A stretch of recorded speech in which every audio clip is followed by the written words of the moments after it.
Na aula anterior, você conheceu os sistemas elétricos de potência. Nesta aula, vamos nos dedicar ao segmento da distribuição de energia elétrica em baixa tensão e entender as configurações das redes secundárias e as tensões disponíveis no Brasil. Isso se faz necessário porque, no seu campo de atuação, você irá trabalhar predominantemente nesse nível de tensão. Também irá conhecer como é regulamentado o nosso setor elétrico. No Brasil, como regra geral, uma unidade consumidora será atendida em tensão secundária de distribuição, baixa tensão, quando a carga instalada na unidade for igual ou inferior a 75 kW. Esse limite é fixado pela ANEEL, que é a Agência Nacional de Energia Elétrica, através de uma de suas resoluções normativas, a de número 414, de 9 de setembro de 2010. A ANEEL foi instituída em 26 de dezembro de 1996 e é uma autarquia sob regime especial vinculada ao Ministério de Minas e Energia, com a finalidade de regular e fiscalizar a produção, transmissão e comercialização de energia elétrica no nosso país. A ANEEL tem como missão proporcionar condições favoráveis para que o mercado de energia elétrica se desenvolva com equilíbrio entre os agentes e em benefício da sociedade. Agora, você irá conhecer a atual organização do setor elétrico nacional. Sob o aspecto técnico, no setor elétrico brasileiro existem agentes de governo responsáveis pela política energética do setor, sua regulação, operação centralizada e comércio de energia. Efetivamente, os agentes diretamente ligados à produção e transporte de energia elétrica são os de geração, transmissão e distribuição. Sob o aspecto regulatório, as atividades de governo são exercidas pelo CNPE, que é o Conselho Nacional de Política Energética, o MME, Ministério de Minas e Energia, e o CMSE, Comitê de Monitoramento do Setor Elétrico. As atividades regulatórias e de fiscalização são exercidas pela ANEEL, Agência Nacional de Energia Elétrica.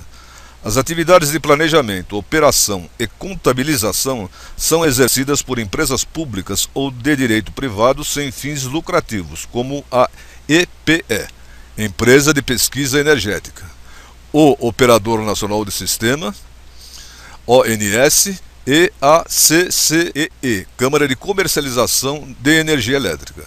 As atividades permitidas e reguladas são exercidas pelos demais agentes do setor, geradores, transmissores, distribuidores e comercializadores.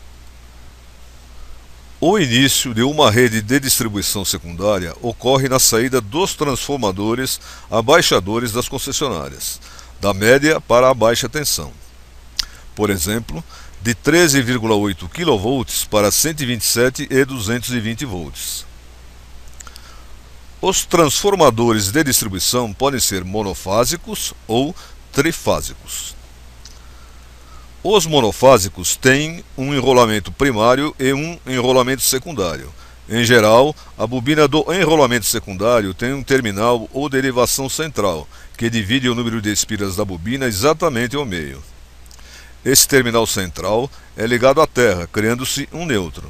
As tensões que podem ser obtidas no secundário de um transformador monofásico, por exemplo, podem ser entre X1 e X3, 240 volts, entre X1 e X2, e entre X3 e X2, a metade de 240 volts, ou seja, 120 volts.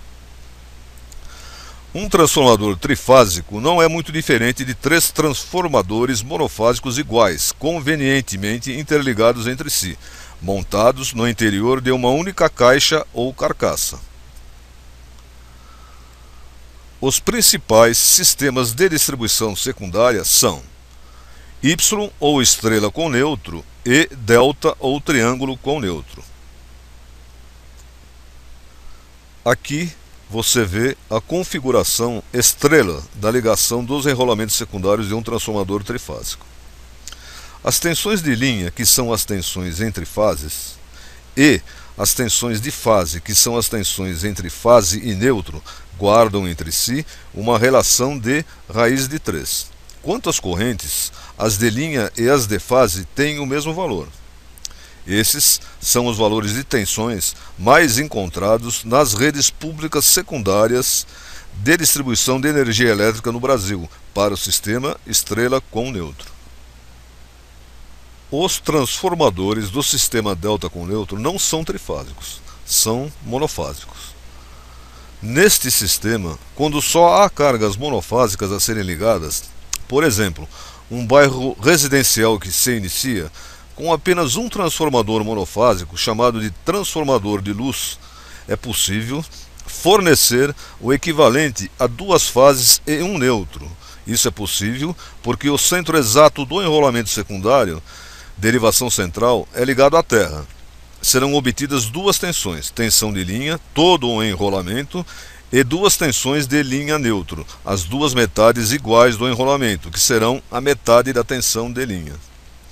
No sistema delta, as três tensões de linha são iguais, e as correntes de linha valem corrente de fase vezes raiz de 3.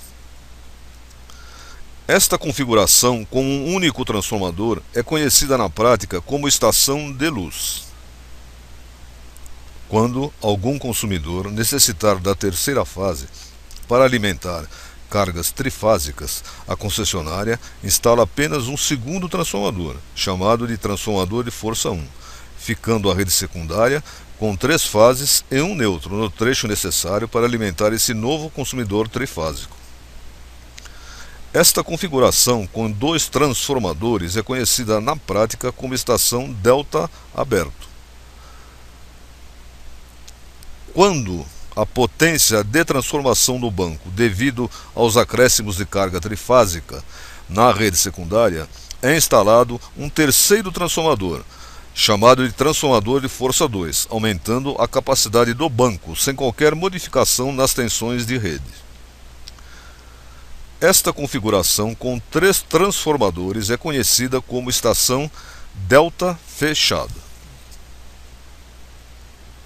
No sistema delta aberto ou fechado, existe uma tensão perigosa que pode causar acidentes pessoais, danificar aparelhos e outros equipamentos. É a tensão entre a terceira fase, chamada de quarto fio, e o neutro, que é de aproximadamente 200 volts. Não é permitido, pelas concessionárias, ligar cargas monofásicas ou bifásicas entre a terceira fase e o neutro. A terceira fase é destinada exclusivamente à ligação de cargas trifásicas. Atualmente, o sistema de distribuição delta com neutro ainda existe em municípios da Grande São Paulo, de Minas Gerais, do Rio de Janeiro e em algumas cidades do estado do Pará. No sistema delta, as 3 tensões de linha são iguais e as correntes de linha valem corrente de fase vezes raiz de 3. A primeira unidade produtora de energia elétrica no Brasil foi uma usina termoelétrica, instalada em 1883 na cidade de Campos, Rio de Janeiro, com capacidade de geração de 52 kW. Em 1920 já existiam cerca de 300 empresas de distribuição de energia elétrica com uma capacidade instalada de cerca de 360 mil kW. Em 1939, esse número elevou-se para 1.176 empresas, às quais pertenciam 738 hidrelétricas, 637 termoelétricas e 15 usinas mistas. Por esses números, notadamente o número de empresas que se formaram, podemos observar que o início da eletrificação no Brasil ocorreu de forma acelerada e, aparentemente, com sistemas de distribuição e tensões diversificadas. Em 1988, foram estabelecidas as seguintes tensões padronizadas para distribuição secundária em redes públicas: 380 220 volts e 220 127 volts em redes trifásicas, 440 220 volts e 254 127 volts em redes monofásicas. Mas o assunto ainda continua em debate. Atualmente, a grande maioria dos sistemas de distribuição secundária no Brasil é o estrela com neutro, predominando os de tensões 220 e 127 volts e logo em seguida 380 220 volts. Mas ainda existem tensões diferentes em algumas redes secundárias em operação. Em 2011, conforme levantamento da ANEEL, 12% das unidades consumidoras conectadas à rede de baixa tensão são atendidas em níveis nominais não padronizados. Exercício 1. Em um quadro de distribuição de baixa tensão, chegam 4 condutores, sem qualquer identificação. Você sabe que a instalação está sendo alimentada por uma rede pública de baixa tensão. Você precisa saber qual é o sistema de distribuição dessa rede. O que podemos fazer para identificar rapidamente o sistema de distribuição? Vamos identificar aleatoriamente os condutores e proceder à medição das tensões entre eles. V12 apresentou 380 volts, V13 218 volts, V14 382 volts, V23 220 volts, V24 378 volts e V34 221 volts. Analisando os valores obtidos, temos 3 tensões de aproximadamente 380 volts e 3 de aproximadamente 220 volts. Qual é a relação matemática entre esses valores? 380 dividido por 220 é igual a 1,727272, que é aproximadamente o valor da raiz de 3.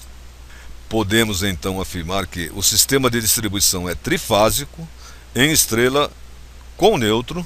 Os condutores 1, 2 e 4 são condutores fase, logo o condutor 3 é o condutor neutro. Exercício 2. A situação é a mesma do exercício anterior e as tensões medidas foram as seguintes: V12 240 volts, V13 120 volts, V14 241 volts, V23 121 volts, V24 239 volts e V34 200 volts. Identifique qual é o sistema de distribuição. Identifique os condutores fase e neutro. Identifique qual é a terceira fase ou o quarto fio. Nesta aula, você viu a legislação do setor elétrico brasileiro e as tensões padronizadas das redes públicas de distribuição de energia elétrica de baixa tensão em nosso país. Bons estudos e até a próxima.